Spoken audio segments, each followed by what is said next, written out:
Good morning, Tom. How are you, mate? Number of things that stood out to me from your message this morning. Let me just catch my breath. Keep going. First of which were the donuts along your street. Yes, it's Darren, a true story. Have they just fallen out of the back of someone's car, or have they been meticulously placed like that? Look, I didn't get time to share the full story, but suffice it to say, I tracked down the source of the donut. I called him the donut fiend. Detective Darren. Yes, I did. I actually rang Krispy Kreme's. Yeah, really? Yes.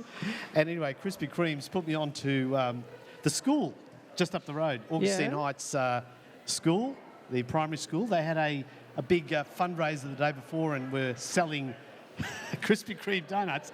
Somehow, and I rang the school, and I discovered that somehow someone had acquired about 40 or 50 donuts, leftovers, and they created this bridge across the street. How unusual. Yes, it was unusual. I told my daughter and she said, Dad, you know, everyone does donuts. And I said, no, this is different. This is not donuts of the driving variety. This is donuts of the... Sometimes an individual can do something a little bit unusual and that was unusual. Make us think. Maybe a work of art in a way, an installation. Well, let me say this, to make Tom. us think. In a church service, I don't think you're going to ever hear a story about donuts it was not in what that I was way expecting. again. What do you think? I was not expecting that, Darren. But I actually had a bit of an anxiety for these ducks. And it's funny, you know, not all anxiety is bad in the sense that it forces you to act, to move, to improve, to do something about an issue. Yes. And so that forced me to deal with those, because I didn't want our ducks in our little community, there's about 20 of them, all perishing from eating these beautiful donuts that would come back on them later. A crazy little story, Tom. Well, that's right, but I'm sure for everyone here that's something they'll look back on and won't forget that story. One other thing you said, Darren, is that prayer rewires our brain or changes the brain's chemistry. Have you done research into that? Well, Dr. Caroline Leaf, well-known doctor in regards to this subject, anxiety, and she deals a lot with patients. Anyway, she says that 8 minutes of prayer a day over a 12-week period will actually change the chemistry in your brain and will change your thinking patterns. And I believe that. I see that with Thanksgiving. If we maintain an attitude of thanksgiving, over a sustained period of time, perhaps even in our journaling. You know, for a season I did that. Every day I'd write something that I was thankful for, and I actually felt like my brain, the neuro pathways in my brain were changing, and I was being a little bit more positive, a lot more positive actually, in my life. Well, that is fantastic, and that last point about what we think about, very, very important. I don't normally watch much TV or sport on TV, but I did flick it on for my kids I like to keep them aware of what's going on. So we watched a little bit of the top 10 shootout for Bathurst. Oh, yeah, look. Yesterday afternoon. That's all fine. I mean, that was anxiety, but what came on was the 7 News highlights. And I said, mute this, kids, because if you watch this, you'll have anxiety. Look, I think we need to be informed. I don't think we should be, as Christian people, or anybody really, we should be informed and we should know what's going on in the world. But there are many ways in which we can be informed without having to necessarily watch the Channel 9 news. I'm actually at the stage right now, I'll be honest, and I'm not saying it's evil to watch the news or wrong, but I don't want to watch it at the moment. It's almost every night it's youth crime. It's this, and it does make you. It does. Yes, we need to be vigilant. Don't get me wrong. I'm not belittling the need for us to be careful, wise, and even have security. We have security cameras and alarms and all that. But you're a celebrity, though, Darren. No. Anyway, do you get what I'm saying? I understand what you're saying, Darren. But sometimes we feed ourselves this news, and just remember, the news is a microcosm.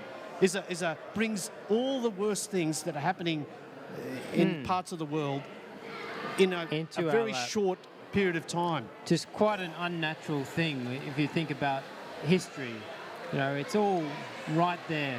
Global scale news dropped onto our lap.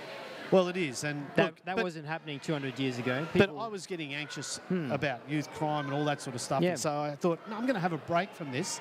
I'm not saying, don't be careful. You I'm were not saying that. reflective on what was happening, weren't Well, you? exactly. This is what it's doing to me. I'm going to Exactly. make a change. And even with the story about Dorothy, which was absolutely true, you know, that's, and I don't want to, be negative about Dorothy, but she enjoys watching the news and it's important. And she is very concerned about youth crime. It's a very current topic. And when something happened that, might have been around that, it really, her anxiety elevated to another level and she could hardly speak, Yes. and it was troubling for her, and I really felt for her. And she doesn't. I mean, can you imagine if that had have happened? If it had have been a bullying incident, she'd probably never go back to that shop again. That's right.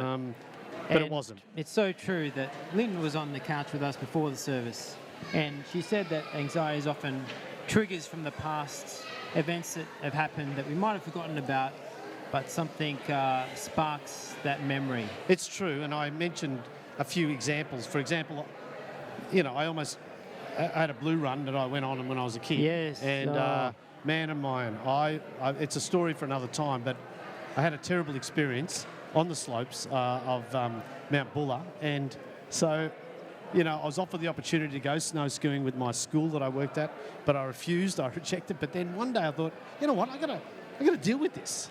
Yeah. And you're right.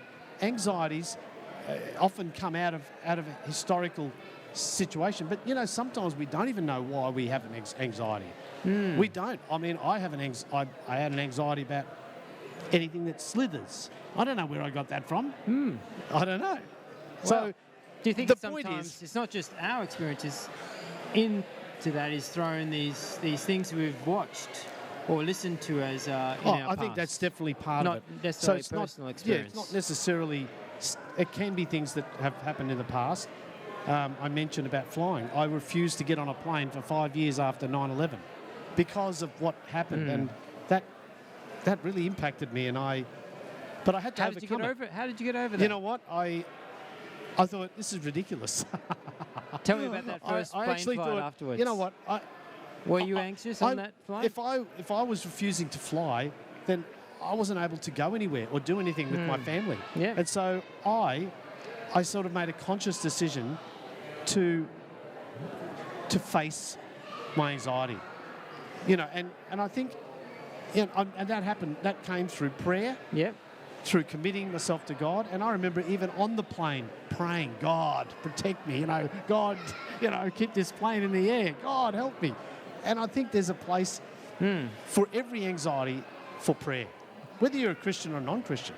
If you're a believer or not, you can turn to God in a moment of anxiety, in a season of anxiety, in a lifetime of anxiety. Do you think that's part of it? Prayerfully facing our fears. Like you open that door on the possum, you have to, at some point, do you think, face the anxiety head on? Well, I think so. Otherwise, we're in this perpetual state of not doing some of life. We're not free because of these anxieties that can hold us back. Now, so it's worth pushing through and facing those things. Well, I think so, and I think at some point I had to face my fear of flying, and I got on that plane to Sydney from Brisbane, and it was fine. okay. It was okay. And God heard my prayer. been flying ever since. Yes, and yes, I have been, and I still pray even when I get on a plane now. But you know what? I'm not nowhere near as anxious about flying now as I used to be honest. I know my daughter might be watching this, Melissa, and I know she flies, and she's flown all over the world, but she still has and I reckon she's a prayer. She gets on the plane and prays, ask God to protect her on the plane, It's often people can tell us all the stats, all these planes flying and the extreme unlikelihood of anything going wrong, but these thoughts can just It's this little thing that can become larger than it is, like the possum. It becomes such a big thing that's in our mind. And I am reminded of the story of the Israelites and how they sent the spies in, to spy out the land, and most of them came back saying there are giants in the land, and that's evidence of an anxiety. All they could see were these, people who were enormous, these great soldiers and these great people. There was no way they could overcome that. But I love Joshua and Caleb, no, we can do it. Come on, we can do it, because I think they believed that God was with them. And I don't know. And I think there comes a time where let's face our anxieties. Let's deal with them. Go and see a doctor. Go and get counselling. Do whatever it takes, I say. But in the middle of all of that, in the midst of all that, pray. I mean, David prayed morning, noon, and night. In a way, anxiety can cause us to lean into God more. Well, it is. It's a signpost. God often calls us to do things that we are anxious about. Do you think that's accurate? I think everyone has levels of anxiety, even getting up, speaking in front of an audience today. There's an element of anxiety. But again, I'm praying, asking God to help me in those moments. Give me the confidence that I need to be able to share around this important topic. I just have to say this, Tom. Anxiety is not a sin. Anxiety is not. For a while I felt really guilty about being anxious about certain things, but I realised that no, it's not good to be anxious. But God's not looking down on you, going, "Oh, you're a bad person," or "You're a faithless person." It's a sign. It is a sign. It's an opportunity for us to pause, reflect, and go, "God, I need you. I'm anxious about such and such. Help me, oh God. I give this to you and ask you to help me in this moment." And, if it means morning, noon, and night, so be it. So be it. Yeah. So be it. It doesn't mean, looking ahead to the future, am I always going to be like this? That doesn't help. Just face the moment you're in, do you think? Well, I think so. And I think the question is, what do we do if we are feeling anxious about a particular situation or or a thing? And it's not easy in the moment. But as we do cry out to God with thanksgiving, the peace of God can come. And I think of a lighthouse. A lighthouse is steady. It shines its light. Even though the storms are raging, there is a peace and a calm. And wow. I think that's absolutely critical when looking at anxiety. Saying, "God, what am I anxious about? I bring this to you." Thank Him that He's going to do something for you, or He's going to bring change, or not. I don't know. But the peace of God will protect us in those storms. And every storm, not every storm, but most storms do pass, don't they? You're right. Yeah. Most situations. And so what we're thinking about, what we're dwelling on, I was talking to a person during the week, and they said, half of what we worry about doesn't actually come to pass. Yes. And so I think our thought patterns are a very important part of. It's training our mind to turn to prayer, to turn to thankfulness, to turn to those things you listed in Philippians chapter 4. I don't think I said anything too revelational today. I think it was fairly straightforward. The Bible is straightforward. It gives us a pattern, a plan, a process, and I think it's more than head knowledge, though, isn't it? Oh, People with course. anxiety often know these verses. They often know what they should do. I know, and I'm the same. And, even I'm the same. And there've been moments where, I just have to mention this, that sometimes our anxiety can be exacerbated by our tiredness as well. So, when we're tired, we can be more anxious sometimes, and than when we're not. So it's important to get all the basics in. Yes. Sleeping, diet, eating affects anxiety. Yes, and A doctor told me today, this week, that there's something in your diet that isn't right, and one of these things, one of the symptoms is anxiety. Simply looking at your diet. How do you mean? What's something you were eating? What led to anxiety? Oh, can lead to anxiety. For me, that wasn't the symptom, Okay. but I Yeah. looked into it more, and this particular chemical and number of foods I was eating can cause Interesting. anxiety. Well, it's true.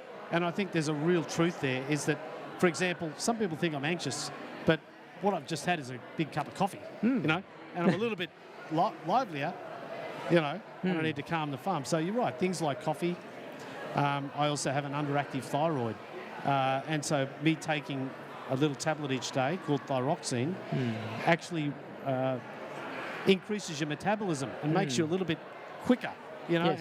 And that can be interpreted as being anxious, but it does make your heart rate higher. So you're right. There are chemical issues as well At play. that need to be looked at. And so I think dealing with anxiety in today's society, there are so many options available, but I still believe, importantly, in the need for prayer, but also in the need for support Yep.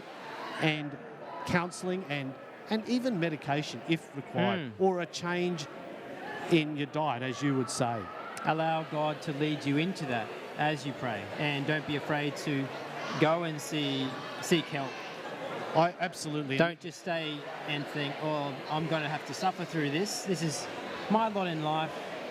Don't think like that. Take a step towards Absolutely. towards And you'd be something. surprised at how many counsellors will say things like, let's look at what you're thinking about. Let's retrain your brain to think differently about a particular matter, and unpack that matter, and then let's look at it, in the light of day. Let's discuss it. Let's work through it, and let's see if there's, what we can do about this. And ultimately, what they're doing is saying, hey, think differently. Think A bit differently. like what the scripture says. Wow. Be born again in your mind. Well, absolutely. Now, And, we are right in the middle of extra time. Darren, you've done a great job, I think, unpacking this further, and I'm sure this has been particularly helpful for those of us who do face anxiety in our daily lives.